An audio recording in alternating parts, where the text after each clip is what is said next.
Alright guys, if I could tell you how I'm feeling right now, you wouldn't even believe it. I literally feel like a 13-year-old girl again. Because Apple, obviously they did their event and they dropped 3 iPhones on us. I was only expecting them really to do 2, I'll be honest. I didn't think they were going to release the 10R or 10C, whatever. But they did. But let me tell you everything you need to know about these specific iPhones. Now, I wish I could sit here and not talk about my opinions on these things and everything. And I'm going to really try hard not to really go deep into it because I don't have the devices. I've never, held them yet. They're not released to the public. So once I get them, then I'm going to do like full reviews and really praise them or bash them about it. But in this specific case, I'm just going to tell you the specs, maybe a little bit of my opinion, but let's just really get into it. So Apple released 3 iPhones, the XS, the XS Max. And so the XS pretty much is the same exact body as the current iPhone 10. It has the same 5.8-inch screen. Now apparently it does have the Super Retina screen, which is cool. I don't know if we're going to be able to tell a huge difference between those two screens, between the iPhone 10 and XS, but I guess we're just going to have to see. Whereas on the iPhone XS Max, we have a 6.5-inch screen, which is actually pretty interesting. And we actually do get a new gold color with the iPhone XS and XS Max, which is really cool. And now the iPhone XS and XS Max are both IP68 dust and waterproof, up to 2 meters, up to 30 minutes. So if you drop your phone in your water in your bathtub or something, like it'll be able to take it. I wouldn't go like kayaking with it or anything like that and throw it down in the river and pick it up. But theoretically, it should be able to take normal day-to-day usage, but you shouldn't really ever test it. Now, on the XS, it does have the 5.8-inch OLED screen. Like I said, it's Super Retina. It is 2436 by 1125, and it has 458 pixels per inch. Now, apparently, the PPI is the same on the iPhone XS and XS Max. So from what I'm getting at, I'm going to believe that the iPhone XS Max screen isn't going to be as sharp as the iPhone XS screen, just because it's smaller. But I guess we're just going to have to wait and see until we get it in like real life. But that's kind of an assumption that I'm going to make. And now kind of talking more about the XS Max, the screen is a little bit rezzed up, but like I said, I don't think it's going to be as sharp as the iPhone XS. It does have a wider display now, which is 6.5 inches, and it has the same size overall body as the iPhone 8 Plus. So that's actually really, really cool. And at first I was hesitant about the name, the Max name, but I think it makes sense now because it's bigger than a Plus screen-wise, so it's like the Max. Kind of corny, I know. And I want to take a sidebar real quick. Phil from Apple, I don't know why, Johnny Ive gets too much credit. This guy, Phil, he is literally like the most adorable person I've ever met. Like, we need to make this guy the CEO of the world or something, dude. This guy is freaking awesome. And I've seen like every single keynote, and I just realized like he's like such a lovable guy, and we need to like talk more about him. We're giving too much credit, and we need to give more credit to him. We give too much credit to everybody else. Phil from Apple is the new GOAT. I just want to let you guys know that. Now, surprisingly, both these phones do have 3D touch. A lot of people were saying it's going to get taken away. Now, they did take it away with the iPhone XR, which we're going to get to in a second. But overall, I'm going to tell you, I don't think they're ever going to fully remove 3D touch. It just really makes no sense for them to do that. Now, if they remove it on the budget iPhones, then it makes sense. But it's just like one more feature for them to kind of market their phone at. Now, it does have a wide stereo effect. I don't think they added any more speakers to the device, but I guess the earpiece up top they kind of made an improvement in it. But I don't think it's going to be that much of an improvement from the iPhone 10 or even something like an iPhone 8 or 8 Plus, which also has a stereo effect, which kind of blasts the audio from the top speaker as well. So I'm not really too sure how much better it's going to be, but at least they're going to improve it. Now, Face ID apparently got an upgrade as well. It has faster algorithms and a faster secure enclave. What do those things mean? Basically, it means that it'll be able to detect your face faster, and also the algorithm part, I'm pretty sure what that means is like if you change your appearances or something like that, it'll kind of be able to get a better picture overall, and I guess it can detect your face faster if you like put on a hat or something like that. I think that's what they mean by algorithms, but once I do get the phones and test them, I think I'm going to thoroughly test that part out too. Now, a super cool thing is all these iPhones that were just released have the A12 Bionic chip. It is a 7-nanometer chip. One really cool thing is they can do 6.9 billion transistors. And I will talk a little bit more further, but it does have the neural engine 8-core design, and it has 4-core GPU, 6-core CPU. And a super cool thing is that on the original iPhone 10, okay, it could do 600 billion operations per second, and this is all strictly from their Apple thing. And now with the new iPhone XS and XS Max, it can do 5 trillion operations per second, which is super crazy to think. Now we'll be able to utilize all that, maybe if you have a ton of apps in the background, but ultimately it's really cool that it's making an improvement of that much. To the average person, it might not mean a lot. I consider myself an average person as well, like I'm not as good looking probably as you, I'm pretty ugly, but I think it's pretty insane how Apple can make an improvement like this in just 1 year, and imagine where we're going to be like even 2 years from now. Now, Apple did put in a new size of 512GB for the XS and XS Max. Now, for the XR, it's only capped at 256GB. I will go into a little bit further on the XR, but just know that we do have the 512GB new size, which is super awesome. And overall, apparently we're able to launch apps 30% faster. Super cool, super awesome.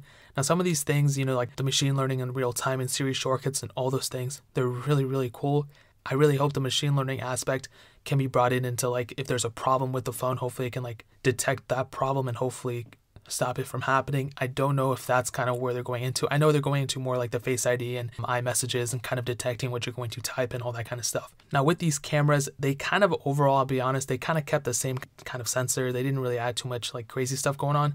Like I said, same 12 megapixel wide, 12 megapixel telephoto. They did improve the True Tone flash, so that's kind of cool. The front camera is 7 megapixels. It has the same Face ID sensors and everything. Now from specs, like I said, it doesn't seem like it's a huge improvement. It will be better for sure, but I don't think it's going to be mind-blowing. The neural engine also has a lot to do with this specific area. Now, a really cool feature that I'm actually really happy for, and honestly, I think this is more of a software thing, and I think they can even port this over to the iPhone 10 if they wanted to, but I'm not really too sure, is actually the Smart HDR. So what this does is actually shoots more frames as soon as you click it, so there's zero shutter lag, and you're able to take more parts of a photo and combine them together to get a one awesome photo. And usually I think it takes 4 photos and then it kind of merges them together, but in this case I believe it takes 8, and it also takes 1 extra photo of a higher contrast or higher brightness, and it combines them together to kind of get way more photos. And they actually showed some photos and they looked really, really nice.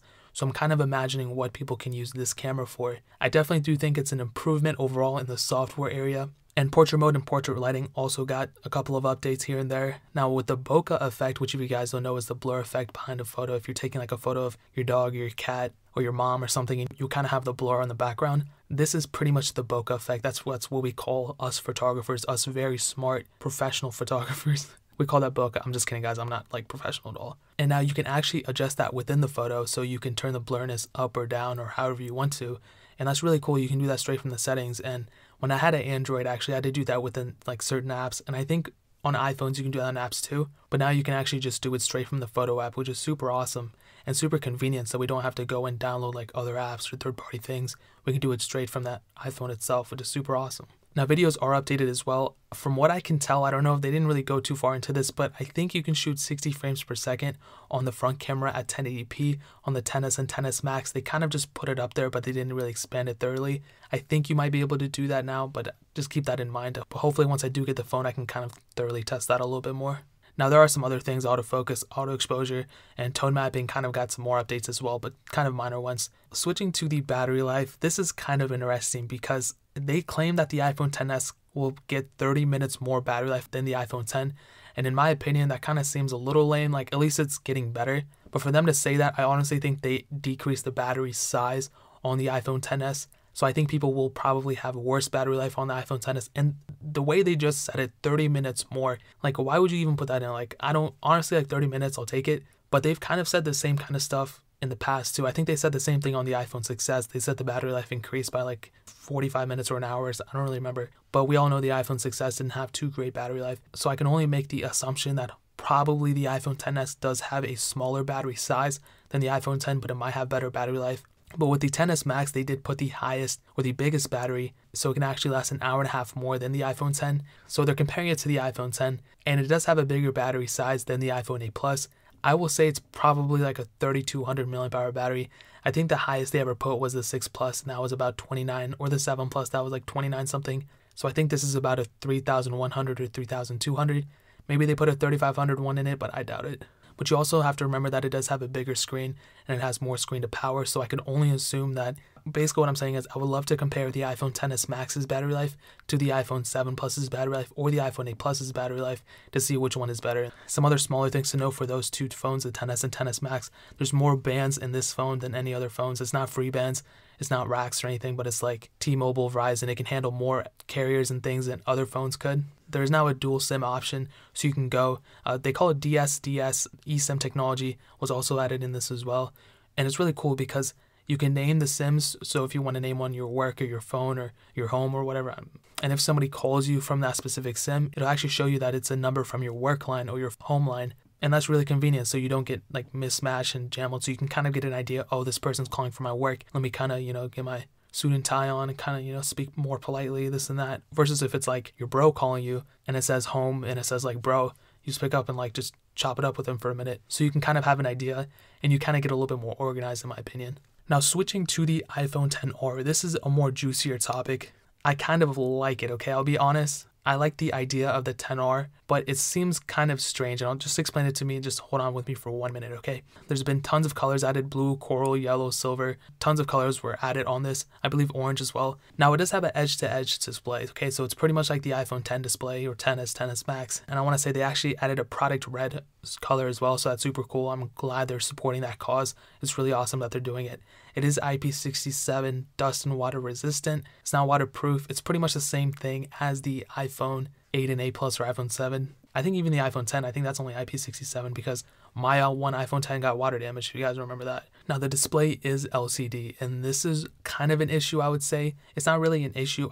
I basically just have a problem with the display. It's a liquid retina display. It's a new thing they coined. What does it mean? It pretty much means they had to kind of move the pixels around here and there to kind of match the display to the LCD kind of in a way.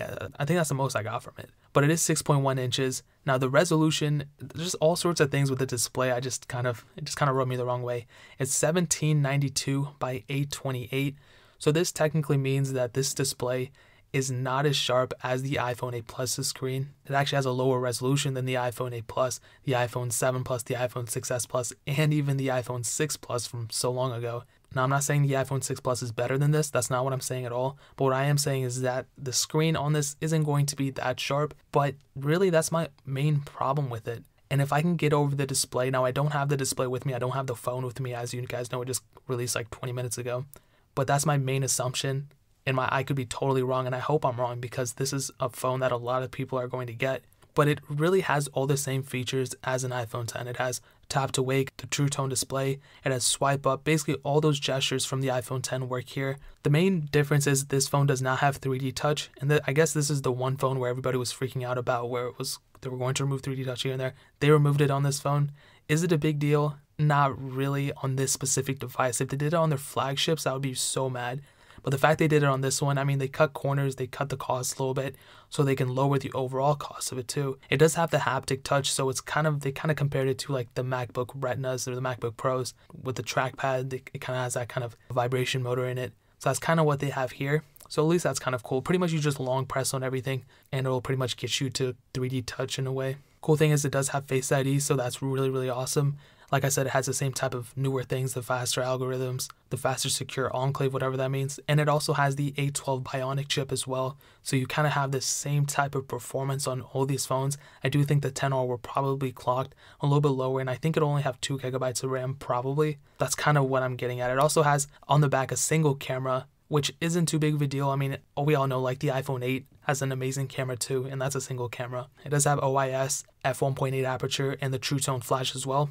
And it also has that advanced bokeh and depth control in this iPhone as well. So like I said, on the iPhone XS and XS Max, the blur effect on the background, if you're taking a photo of your beautiful mom, you can get that background blurred up too, so that's really cool. And the same TrueDepth camera, portrait mode, and portrait lighting from what I can tell. Now battery life, they said, is an hour and a half more than the iPhone 8 Plus. So I will probably assume that this battery size is probably like 2,900 milliamp, which was the same as around the 7 Plus. So yes, you're getting better battery life. The screen isn't clocked as high.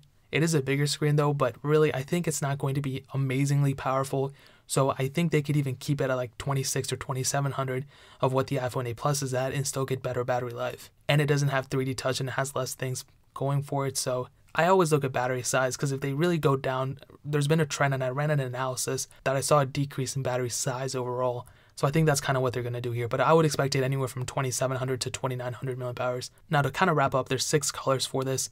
There's 3 different sizes, so you can get a 64 gigabyte, 120 gigabyte, and 256 gigabyte variants. And the base model for those are going for $749. Now they're not being released at the same time as the XS and XS Max, so those are actually going on sale on October 19th. The iPhone XS is coming out in 3 sizes too, 64, 256, and 512 gigabytes, and the base price for that is $999, which was the same price as the iPhone X. And the XS Max is coming in 3 sizes as well, 64 gigabyte, 256 gigabyte, and 512 gigabytes. and that is going for $100 more than that, which is $1,099. Now September 14th is the order date, but the shipping date is September 21st. And because of this, the past iPhones also got down in price. So the iPhone 7 is now being on sale for $449, and the iPhone 8 is now on sale for $599. I don't think they're making the iPhone 6s or the iPhone SEs anymore, which is kind of sad, but I will do some more research before I make that assumption. But that is pretty much everything you need to know about the iPhone XS, the XS Max, and the iPhone XR. But if you guys have any questions or you have anything to add, please leave it down in the comment section below. I'm going to read all the questions or answers, and I'll just vibe with you guys too. Like, we're all a family here. Hit that like button, that'll mean so much, but definitely hit that subscribe button. Guys, if you made it this far and you're still listening, I don't understand. Like, obviously you like my voice, you like me as a person, so you might as well hit that subscribe button to kind of grow this channel out, because we're trying to get to 100,000 by the end of this year, and it could possibly happen, but I need people like you, awesome, beautiful, good-looking people, to subscribe to this channel. So it means so much if you guys could hit that. I do a lot of tech reviews. You guys already know what the deal is. Also, check out the links in the description as well. My website, flawlessphone.com, greatest website ever. My second channel, Lo-Fi Alpaca, my Twitter, my Instagram, all that stuff is down there. I would really appreciate it if you guys could check it out. But more importantly than everything else, I love every single one of you guys. Hopefully I'll catch you guys in the next video. Peace out till then.